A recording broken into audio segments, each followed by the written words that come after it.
الحمدللہ والصلاة والسلام علی رسول اللہ۔ حضرت یحییٰ علیہ السلام۔ حضرت یحییٰ علیہ السلام ان بچوں کی دنیا میں ایک اجنبی شخص کی طرح تھے، جو بچے خوب ہنسی مذاق کھیل کود کرتے تھے اور وہ ہر وقت سیریس رہتے تھے۔ بہت سے بچوں کو جانوروں کو پریشان کرنے میں مزہ آتا تھا، لیکن وہ جانوروں کے لیے بہت رحم دل تھے۔ وہ جانوروں کو اپنے کھانے میں سے کھلاتے تھے، یہاں تک کہ ان کے پاس کچھ بھی نہیں بچتا تھا اور وہ صرف پھل کھاتے تھے یا تو پتیاں کھاتے تھے۔ یحییٰ علیہ السلام کو بچپن سے پڑھنے کا بہت شوق تھا۔ جب وہ بڑے ہوئے تو اللہ تعالیٰ نے انہیں پکارا اور کہا، جیسے قرآن میں آتا ہے ترجمہ، اللہ نے فرمایا، اے یحییٰ، کتاب کو قوت سے پکڑ، اور ہم نے اسے بچپن ہی میں حکم عطا کیا۔ اللہ تعالیٰ نے انہیں ہدایت دی، جس کی وجہ سے وہ شریعت کی جو کتاب تھی اسے بہت غور سے پڑھتے تھے، جس کی وجہ سے وہ اپنے زمانے کے سب سے زیادہ ذہین شخص بن گئے تھے۔ تو اسی لیے اللہ تعالیٰ نے انہیں توفیق دی کہ وہ لوگوں کے درمیان فیصلہ کریں۔ وہ دین کے راز بتاتے تھے، لوگوں کو صحیح راہ دکھاتے تھے اور غلط راہ سے روکتے تھے۔ یحییٰ علیہ السلام بڑے ہو گئے، ان کے دل میں جو ہمدردی تھی اپنے ماں باپ کے لیے اور دوسرے لوگوں جانوروں کے لیے، یہ بہت بڑھ گئی۔ انہوں نے لوگوں کو دعوت دی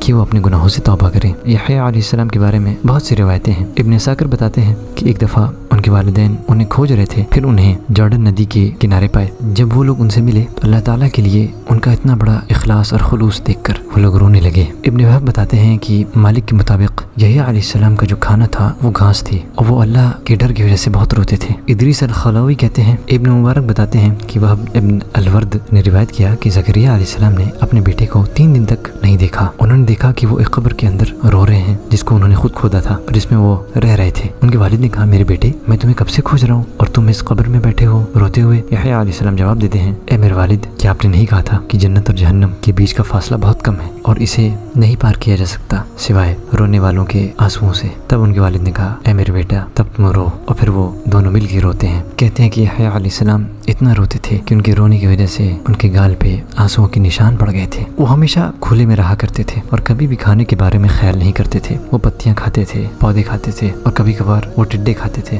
وہ کہیں بھی سوتے تھے، پہاڑوں میں یا تو زمین میں بنے ہوئے چھید میں۔ جب وہ گفا میں گھستے تھے تو وہاں پر وہ شیر یا بھالو پاتے تھے، لیکن وہ اللہ تعالیٰ کی اتنی حمد بیان کرتے تھے کہ انہیں ان جانوروں کا خیال ہی نہیں آتا تھا۔ جانور یحییٰ علیہ السلام کو دیکھتے ہی فوراً پہچان جاتے تھے کہ یہ وہی نبی ہے جو دوسرے جانوروں کا خیال رکھتے ہیں، تو وہ جانور اپنی گفا کو سر جھکاتے ہوئے چھوڑ دیتے تھے۔ یحییٰ علیہ السلام ان جانوروں کو کبھی کبھار کھلاتے بھی تھے، رحم دلی کے ناطے، اپنے ہی کھانے میں سے، اور جو وہ عبادات کرتے تھے اسی کو اپنی روح کے لیے کافی سمجھتے تھے۔ وہ راتوں کو رو رو کے گزارتے تھے اللہ کی حمد بیان کرتے ہوئے، جو بھی اللہ نے انہیں نعمتیں دی۔ جب یحییٰ علیہ السلام نے لوگوں کو دعوت دی کہ وہ اللہ کی عبادت کریں تو ان کے الفاظ سے لوگ رونے لگے، محبت اور خشوع کے ساتھ۔ ان کے کلام میں جو سچائی تھی، اس سے لوگوں کے دل پگھل گئے۔ اس وقت یحییٰ علیہ السلام اور حکمران کے بیچ کوئی مسئلہ ہو گیا۔ ایک راجہ جس کا نام ہیرود تھا، وہ فلسطین کا راجہ تھا۔ وہ اپنے بھائی کی بیٹی سلوم سے محبت کرنے لگا تھا۔ اس نے ٹھان لیا تھا کہ وہ اپنی بھانجی سے شادی کرے گا۔ جیسے ہی راجہ کا یہ پلان یحییٰ علیہ السلام کو پتہ چلا تو انہوں نے کہا کہ یہ شادی تو بالکل جائز نہیں ہے، اور اس شادی کو وہ کسی قیمت پر منظوری نہیں دیں گے، کیونکہ یہ تورات کے قانون کے بالکل خلاف ہے۔ یحییٰ علیہ السلام کی یہ بات آگ کی طرح پھیل گئی۔ جو سلوم تھی وہ بہت ناراض ہوئی، کیونکہ اس کا خواب تھا کہ وہ پورے ملک پر راج کرے اپنے چچا کے ساتھ۔ اس نے پلان بنایا، وہ خوب اچھے سے تیار ہوئی اور اپنے چچا کے پاس جا کے ناچنے اور گانے لگی۔ اس کے چچا نے اسے گلے لگا لیا اور کہا کہ وہ جو چاہتی ہے وہ کرنے کو تیار ہے۔ اس نے فوراً ان سے کہا کہ میں چاہتی ہوں کہ یحییٰ کا سر میرے پاس ہو، کیونکہ اس نے آپ کی عزت پر آنچ ڈالی ہے اور میری بھی، اس تمام ملک میں۔ اگر آپ میری اس خواہش کو پورا کر لیتے ہیں تو میں بہت خوش ہوں گی اور اپنے آپ کو آپ کے حوالے کر دوں گی۔ اس کی خوبصورتی میں پاگل ہو کر اس راجہ نے اس کی بات پر ہاں کہہ دیا۔ یحییٰ علیہ السلام کا قتل کر دیا گیا اور ان کا سر سلوم کے پاس لایا گیا۔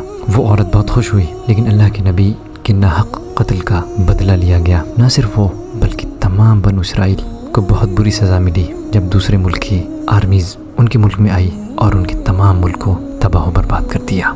آج کا یہ پارٹ یہیں ختم ہوتا ہے۔ انشاءاللہ اگلے پارٹ میں ہم حضرت عیسیٰ علیہ السلام کا قصہ سٹارٹ کریں گے۔